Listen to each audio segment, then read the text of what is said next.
And here we are, back with the newly updated Vision team. This team brought to you by Abigail Brand, courtesy of X of Swords. She makes this team rework completely possible, all by herself, and honestly, makes the team a lot better in my opinion. If you haven't seen our previous Vision video, please go ahead and check that out, although be aware that it is a little bit outdated by this team. I think this team is a lot stronger, though a lot of the same concepts will carry over to this team. I wanted to make sure all the strengths of the previous team were still held here, while still being able to add on some new strengths and kind of shore up some of the old weaknesses as well. And I think that we've definitely been able to do that. So we're going to start off with the Vision. So this Vision has a very interesting dial. He has a bunch of different lines that he can be played at, and we're playing him at the 100-point line. So you'll notice that he just has a bunch of cool numbers and some fancy boxes. He has a 10 movement, 11 attack, 18 defense, and 3 damage, so not crazy numbers, but pretty standard expected numbers, especially with an 8 range. That's not bad, though. Plot twist, we're not making a whole lot of range attacks with this guy, just a nice little backup.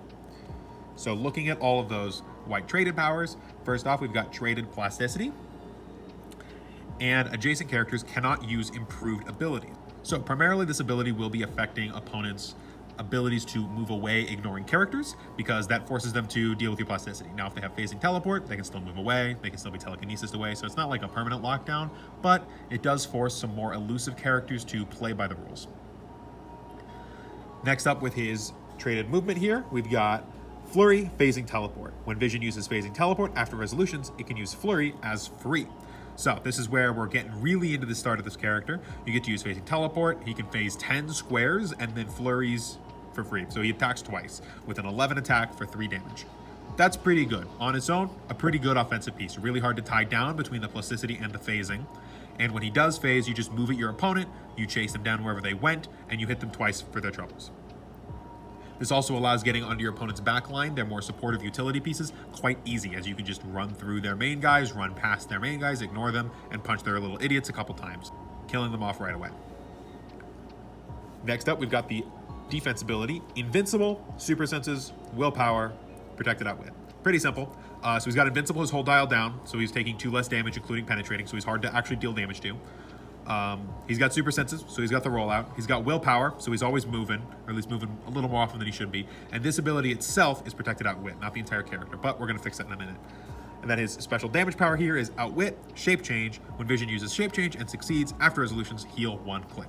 So he's got Outwit, so he can turn off opponents' annoying things. He's got Shape Change to go with that Super Senses, and similar to the Halloween Spooktacular that we see throughout all of Disney+, when he succeeds on that Shape Change, he heals 1 click.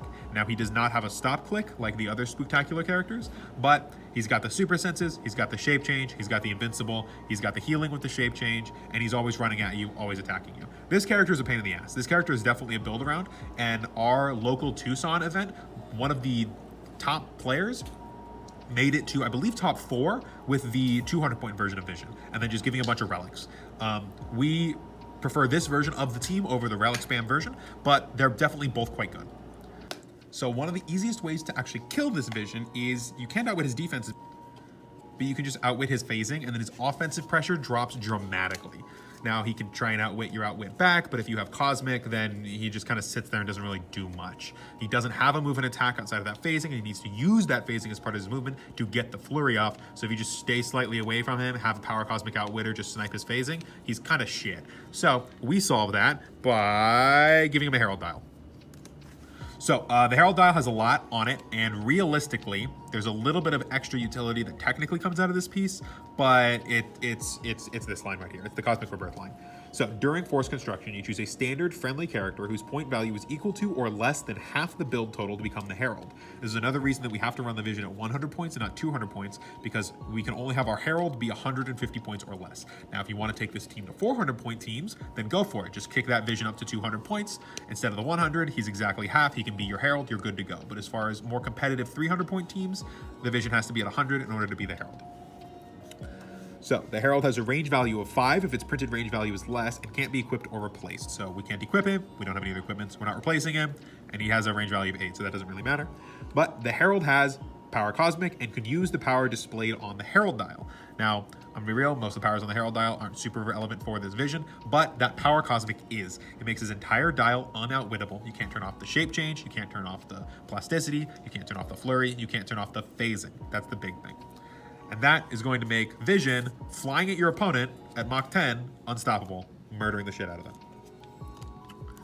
Next up, the queen of the team herself, Abigail Brand. So this character has a couple very special synergies to go with this Vision.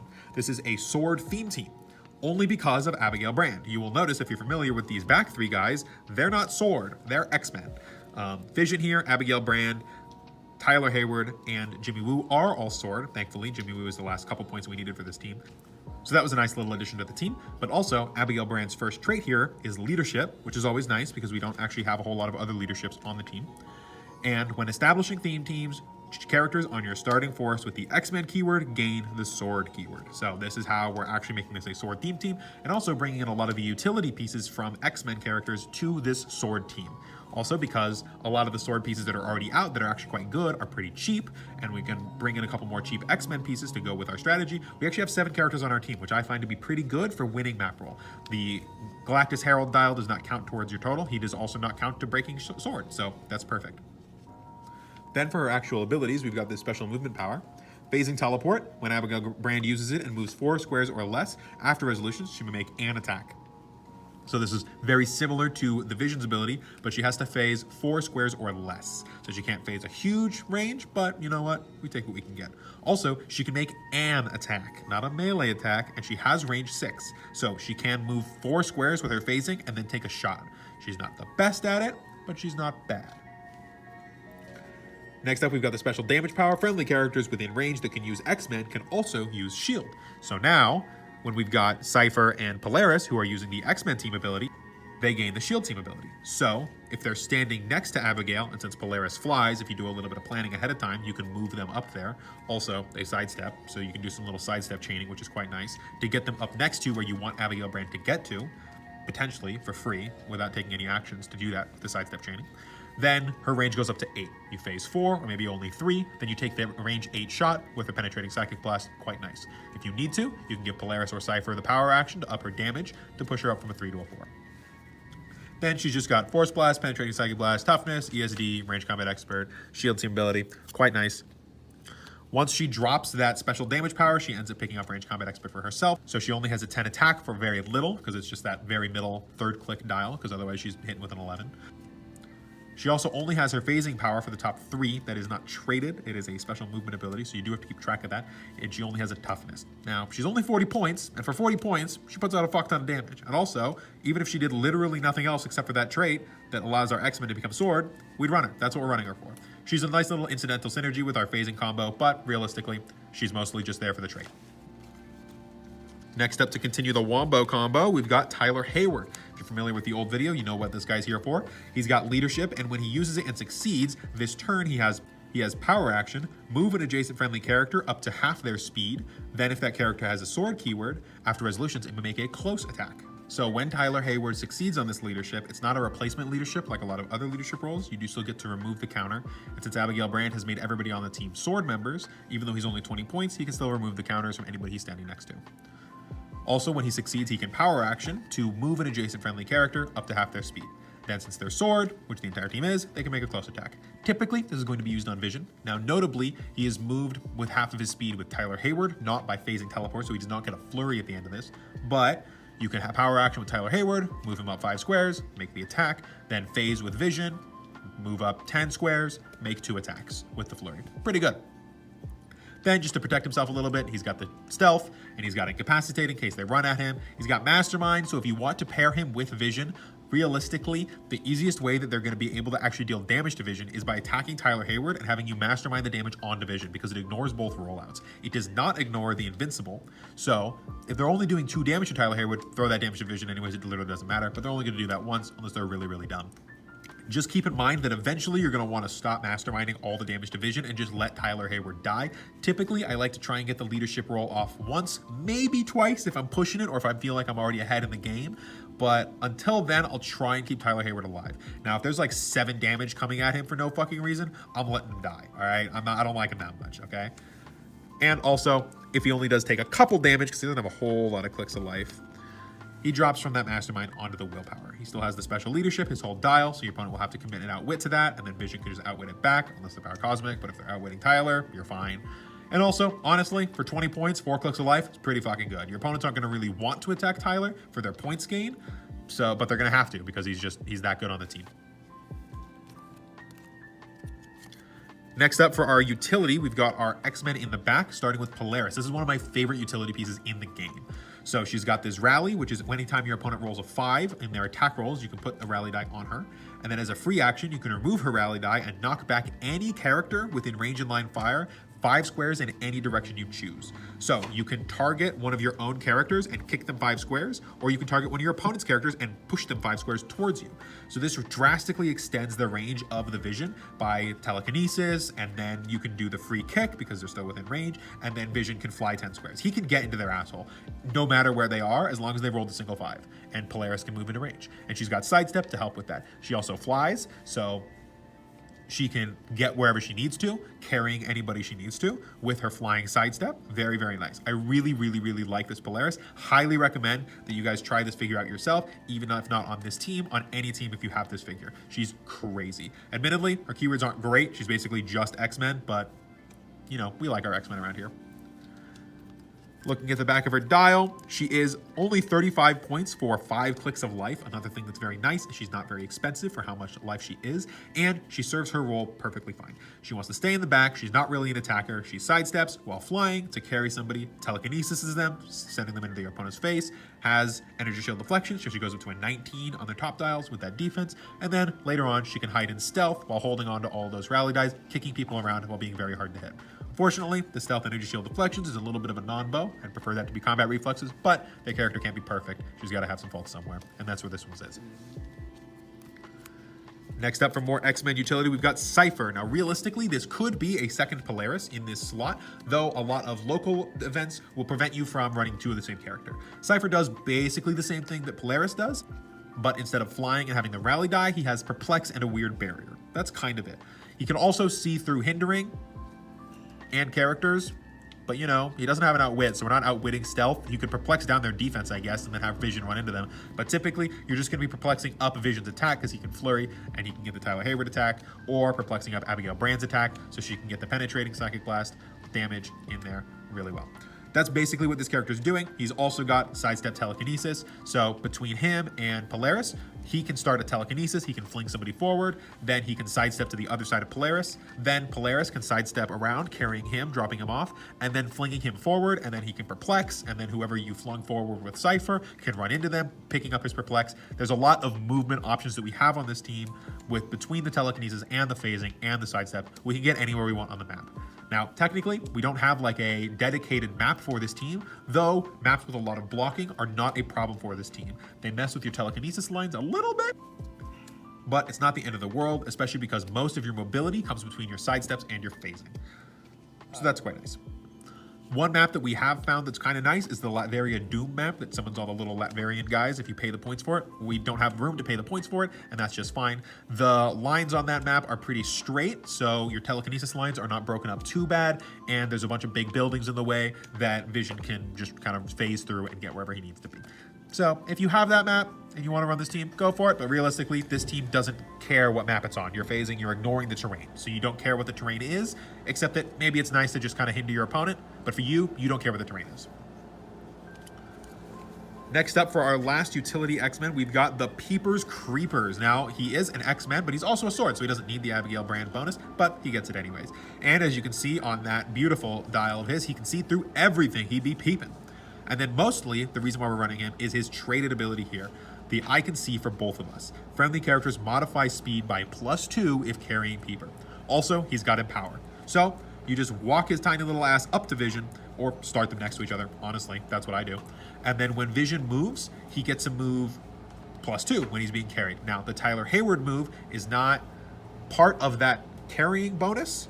He can still carry because he's still being moved, and so he still has that ability to carry Peeper, but he's only going to move half of his printed value, which is going to still be that 10, so that 5 movement, even though you're carrying Peepers. I would recommend generally keeping Peepers with Vision while you can, because of that Empower and that extra 2 movement. It's going to let Vision get actually anywhere he wants to on the entire board, and the Empower takes your 3 damage to a 4 damage to really break through those invulnerability characters or those impervious characters with annoying rollouts.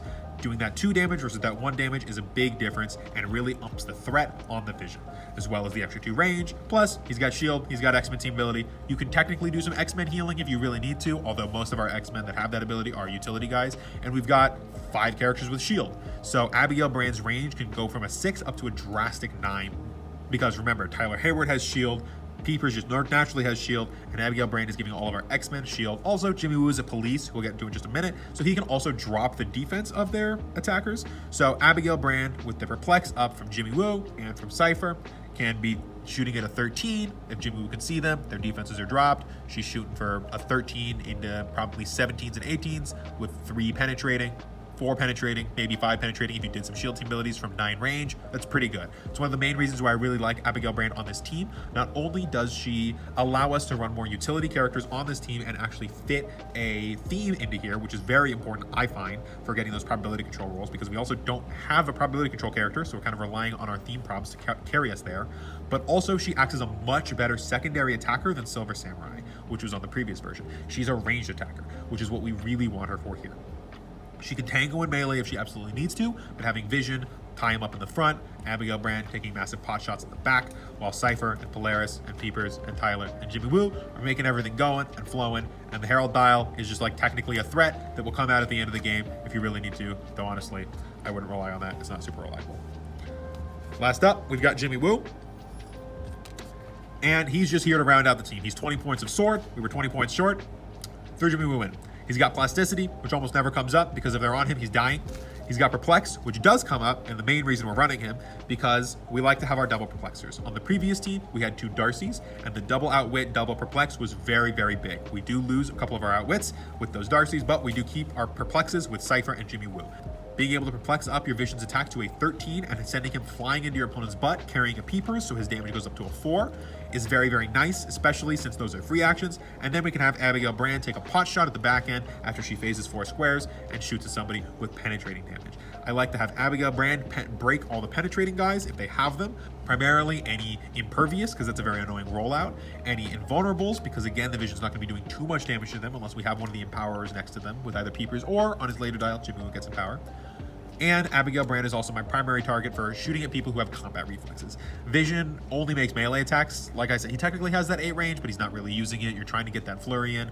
And when Tyler Hayward does his leadership role, he has to make a melee attack, a close attack.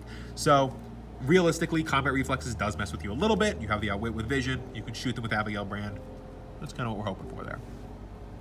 Looking at the back of his dial, going along with the theme here, we've got another 20-point character for Heroclix of life. So you'll notice most of our characters here don't have a whole lot of points and have, honestly, a lot of life for their points. It's kind of nice. It's appreciated. So realistically, Vision is the only one that they're going to want to kill. And he's 125 points with the Herald Dial. Abigail's 40, Polaris and Cypher are 35, Peepers 25, Tyler's 20, Jimmy Woo's 20. There's not a lot of big numbers on here. Obviously it adds up. We're a 300-point team here. But if they just start killing some of your small guys, just go after their small guys. You're going to win on points there. The Vision being worth 125 points is worth a lot in-game, especially if you're playing for time at a locals, where there is that time factor, where the points do matter. Keeping that in mind is important. Trying to keep your Polaris and your Cypher and your Abigail Brand alive as long as possible, because they are the highest points, can be useful, though even if they drop, it's not the end of the world. Vision's just going to take care of it himself. So this is the new White Vision phasing team, now with fully integrated theme team technology, giving us a +7 to our map rolls and a 3 probability control. We've got Abigail Brand allowing us to bring in some of our X-Men support pieces, as well as being a backup ranged attacker, which is very nice. We've got our Tyler Hayward making our Vision keep moving, keep smashing, and our Peepers keep making him keep doing more damage. We've got Perplexes from Cypher and Jimmy Woo. Jimmy Woo eventually turns into an Empower. We've got Telekinesis from Cypher and Polaris. We've got Sidestep from Polaris and Cypher. So we're always in position. We're always moving around our opponents. We're ignoring their terrain because we're phasing through everything. Abigail Brand's taking free shots. Vision's taking free shots. We're hitting multiple times. We've got the Herald Dial as an alt win con if the game goes really, really long, but realistically, honestly, it's not going to. You're either going to get smashed or smash them. That's kind of how this team goes. This is a hyper-aggressive team that wants you in your opponent's face as soon as possible, taking out their pieces. I would recommend focusing their squishier pieces first, as the Vision has an easier time dealing with those, and realistically, they're not going to be attacking him back anyways, and he can kind of fend off the big guys. He's got 2 rollouts with built-in healing, invincible full whole weight down, willpower so he's always attacking, outwit for any annoying effects, plasticity to lock people down.